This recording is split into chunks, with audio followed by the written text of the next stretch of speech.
You're a woman. This firm belongs to your brother. Those were the words my father said, in front of our entire family. I walked out that night with nothing but my law degree and my pride. Months later, I walked into a courtroom, facing him across the aisle. He built the company. I came to take it back on my terms. You're a woman.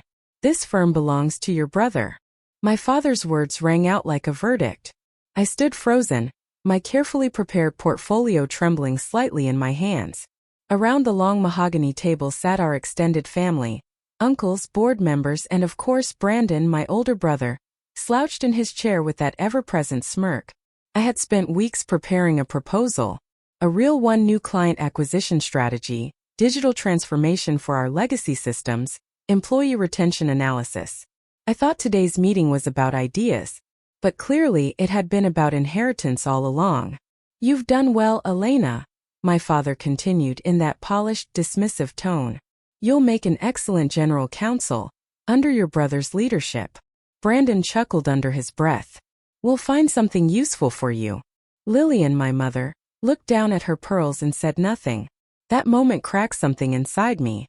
I had studied at Harvard, passed the bar with top scores, interned at the U.S. Attorney's Office, while Brandon barely scraped through a mediocre MBA and spent most weekends drunk at the country club. And yet here he was, the heir. Because he was a man. I didn't cry. I didn't yell. Instead, I closed my portfolio and smiled. Thank you all for your time, I said clearly, pushing my chair back. I won't be needing this seat after all. Brandon laughed. Don't be dramatic, sis. You'll still have a desk somewhere, I'm sure. I looked at him, at my father, then at the roomful of men nodding silently. I had dreamed of being part of this legacy my entire life. But maybe it was time to build my own. I turned to my father. When you're ready to judge me by what I've earned, not by my gender, you'll know where to find me. Then I walked out. That night, I packed my things with a terrifying calm. My mother knocked on my door, her face pale. Elena, don't do this, she whispered. Your father, he has his reasons. He always does, I said, folding my blouses neatly. And none of them involve me being good enough. She hesitated, then placed something on my nightstand. A small gold pin in the shape of scales. It was your grandmother's. She fought for the right to study law. I paused. My grandmother, who had faced courts that wouldn't hear her speak because of her gender. I had almost forgotten. I hugged my mother. Not because she had fought, but because she hadn't. Because maybe she had never been allowed to. At dawn, I rolled my suitcase down the long stone driveway, past the marble lion statues that once symbolized strength. They didn't look so strong anymore. I wasn't running away. I was stepping into the fire. Finding a new job wasn't about the money. It was about identity. 3 weeks after I left home, I walked into an interview at Hayes & Roth, one of the most prestigious firms in Dallas. The receptionist raised an eyebrow when she saw my name on the resume. Any relation to Gregory Whitmore? She asked.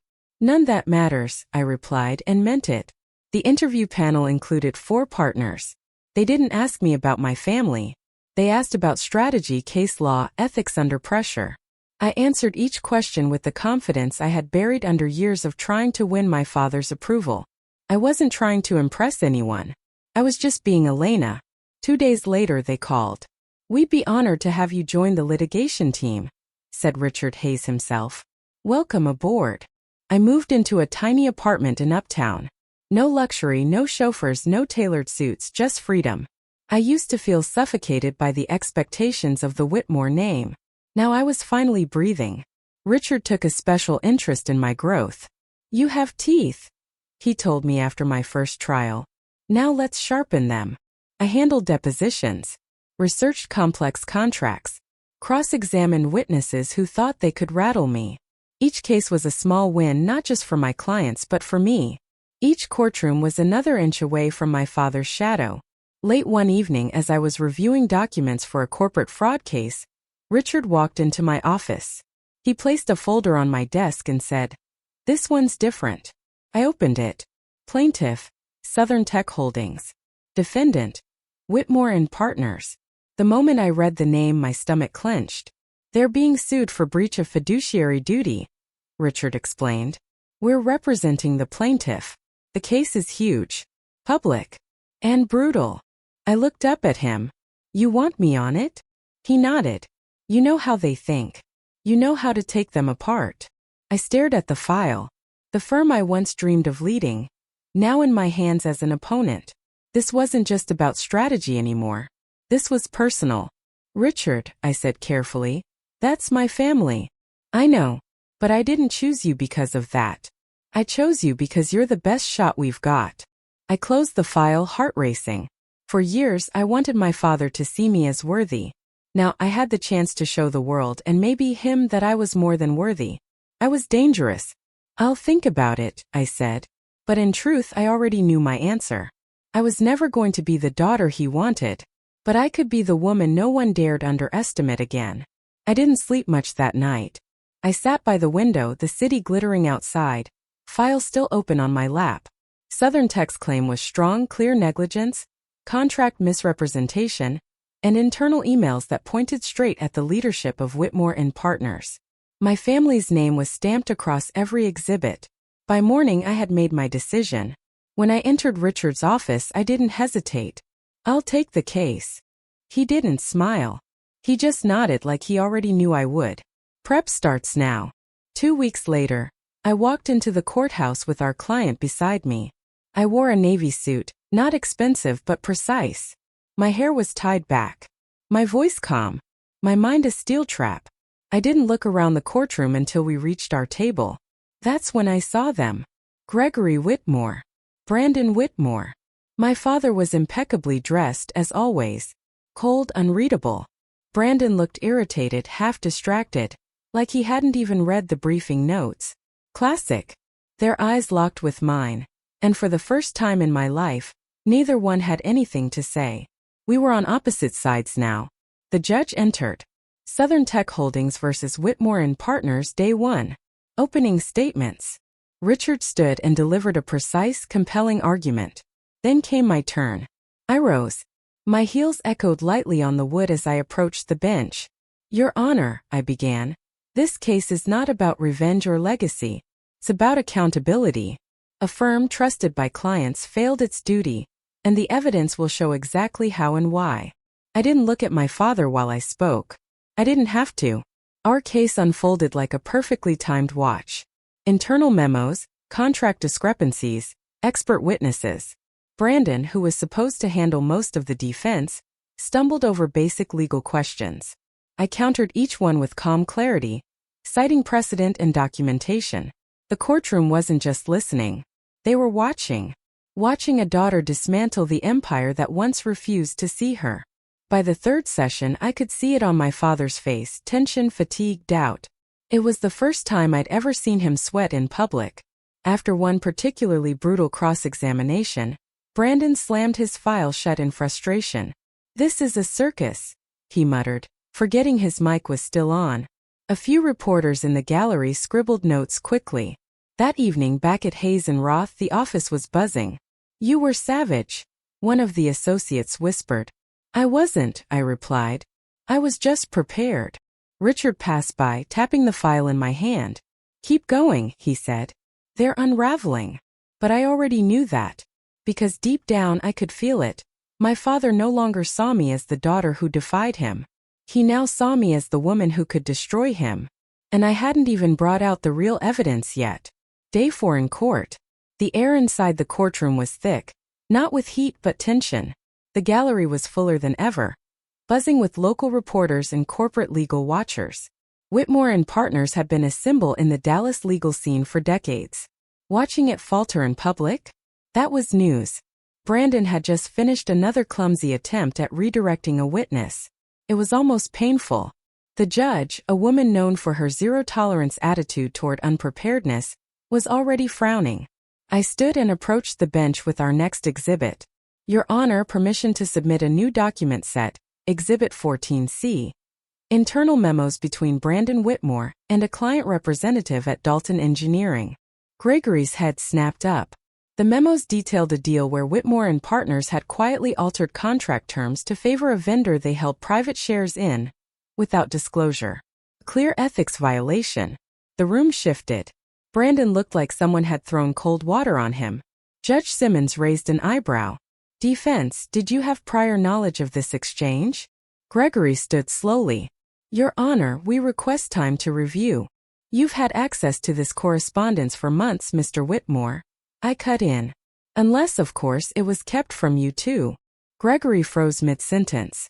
It was a small line but deliberate. For the first time, I wanted him to feel what it was like to be excluded, doubted. I watched his jaw tighten as the judge overruled his delay request. Proceed. That afternoon, Richard and I laid out the foundation of a negligence case, so clear even the defense's own paralegals looked concerned. Brandon kept his head down. Gregory remained stoic, but I could see it, the smallest cracks. After court, I returned to my apartment. I should have felt triumphant. I should have popped champagne.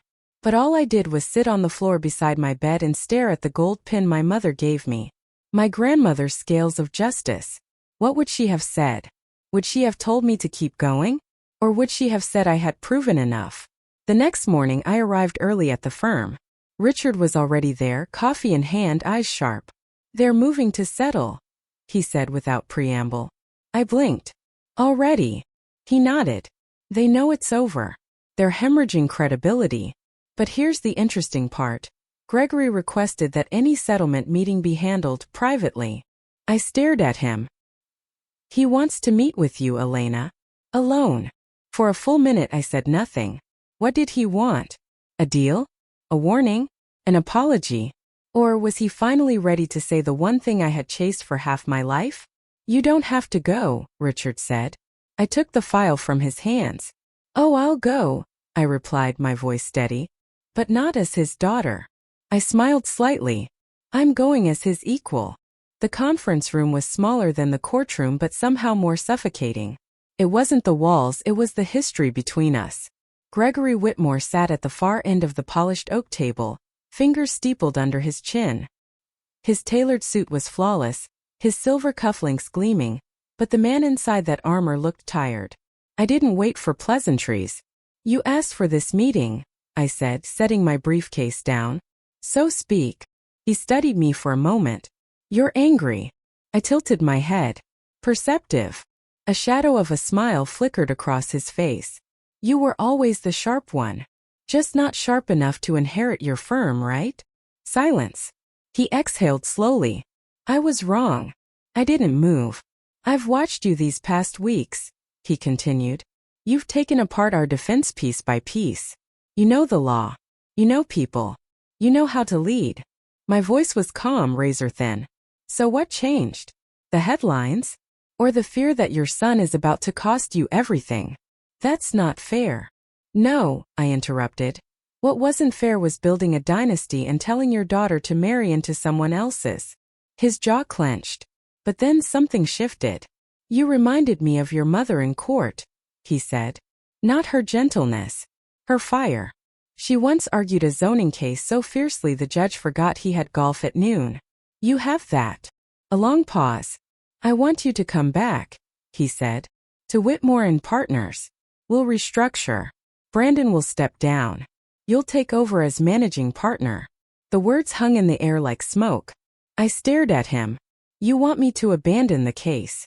Walk away from everything I've built. Just to fix what you broke. I want to rebuild what I broke with you, he said. And yes, the case would be dropped. Quietly. No more damage.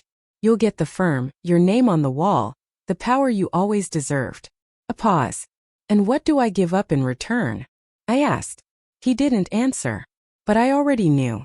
I would be trading justice for legacy, truth for comfort, independence for the same system that once shut me out. I stood slow and measured. You know, when I walked out of your house I was angry, hurt. But now? I'm proud. Because I didn't get here by carrying your name. I got here by surviving without it. Elena. I shook my head. You can keep your offer. I turned toward the door then paused. But if you ever want to work under me, submit your resume like everyone else. And then I walked out. The old Elena would have craved his approval. This Elena? She had her own firm to win for. The day of the final hearing arrived with an electric stillness. Courtroom seats were filled. Colleagues, reporters, rival attorneys, even curious law students. Everyone wanted to see how this ended. How the daughter who was denied would bring her father's empire to its knees. I walked in calm, collected, the file in my hand, not just holding evidence but everything I had become. At the defense table, Gregory looked stoic. Brandon, for once, wasn't smirking. He looked like a man who knew the tide had turned. Judge Simmons adjusted her glasses. "We are here to hear closing arguments." Richard gave me a small nod. I rose. "Your Honor," I began, "this case has never been about personal grudges. It's about professional negligence. It's about a firm that forgot its duty and thought its legacy made it untouchable." I took a breath, locking eyes with the judge.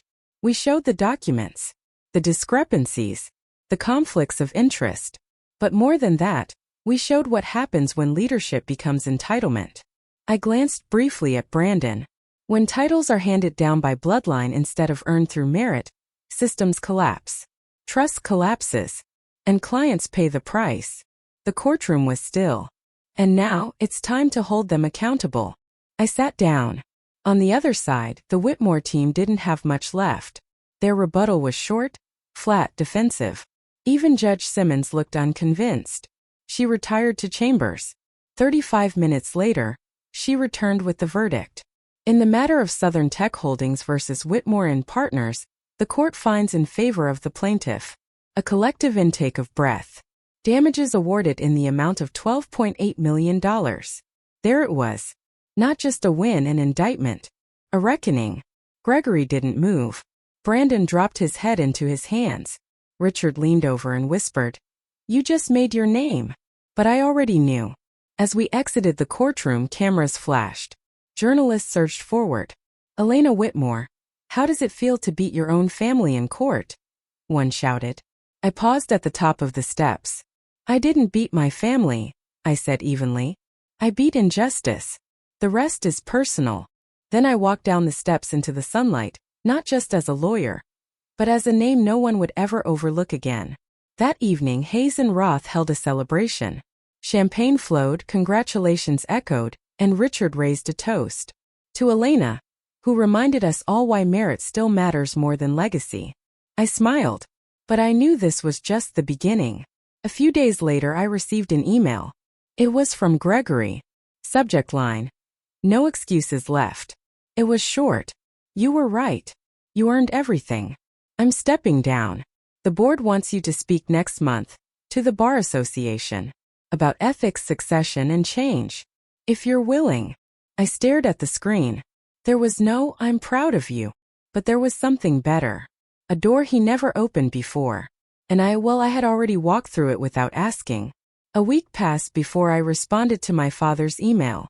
Not because I didn't have an answer, but because for the first time in my life I wanted him to wait on me. When I finally replied, I kept it simple. "I'll speak, but I won't speak for you.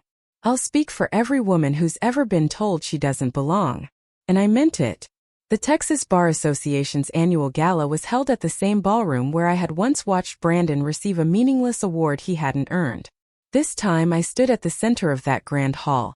Spotlight above me, podium before me, and silence all around. My speech wasn't filled with legalese or vengeance. It was about opportunity. About merit. About daughters. I told them how it felt to be invisible in a room you'd earned the right to lead. And when I finished, the applause wasn't polite. It was thunderous. Later, as people mingled, a young woman approached me. She looked barely 25, nervous, clutching a notepad. "Ms. Whitmore," she said, voice shaking. "My dad owns a small firm. He always says it'll go to my brother. But I want to fight for it." I smiled gently. "Then fight. Just make sure you fight smart." She nodded, her eyes welling. And in that moment I saw the chain begin to break. 3 months later, I stood before the newly renamed Whitmore Legal Group. But not as an employee. As a founder and majority partner. Richard and I had launched it together. An elite litigation firm built on one principle. No one gets a seat unless they've earned it. We took in young talent. We mentored women. We paid interns.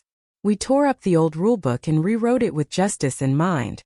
My mother eventually visited the office. She didn't say much, she never had. But when she saw my name etched in the glass above the door, Her hands trembled as she touched it. He would have been proud, she whispered. Maybe, I said. But I'm proud of me. And that's enough.